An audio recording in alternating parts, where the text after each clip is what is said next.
والے دیکھیں، جب اسلامک بینک ایگریمنٹ کرتا ہے نا تو ہوتا یہ ہے کہ وہ جائز منافع کماتا ہے لیکن کائبور کو سامنے رکھ کے کماتا ہے. وہ کہتا ہے جتنا دوسرے بینک سود لے رہے ہیں تو میں مزاربت میں آپ کو اتنے پرسنٹ دوں گا جتنا دوسرے بینک سود دے رہے ہیں. لے نہیں رہے، بینک دے رہے ہیں. یہ بینک کی مجبوری ہے، اس لیے کہ بینک اگر کائبور کو سامنے رکھے بغیر آپ کو زیادہ پروفٹ دینا شروع کر دے تو یہ دوسرے جتنے جو کمرشل بینک ہیں نا جو سودی نظام پہ چل رہے ہیں، یہ کسی اسلامی بینک کو چلنے نہیں دیں گے، کیونکہ یہ پھر ٹھپ ہو جائیں گے نا. جب لوگوں کو اسلامک بینک میں زیادہ پروفٹ ملے گا اور جو دوسرے سودی بینک ہیں ان میں کم مل رہا ہے تو وہاں سے ساری رقمیں اٹھا کے کہاں آئیں گی؟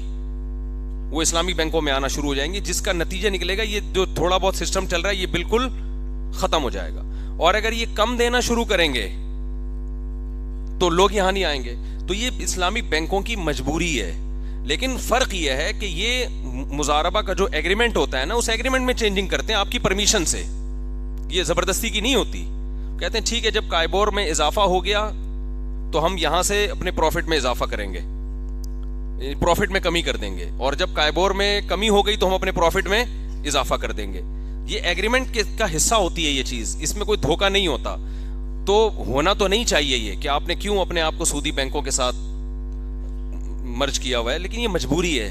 تو اس مجبوری کی وجہ سے، اسی وجہ سے ہم کہتے ہیں کہ یہ جو اسلامک بینکوں کا نظام ہے یہ 100% کوئی معیاری نظام نہیں ہے. یہ خالص سود سے بچانے کی ایک تدبیر ہے کہ فی الحال اس پہ آ جاؤ.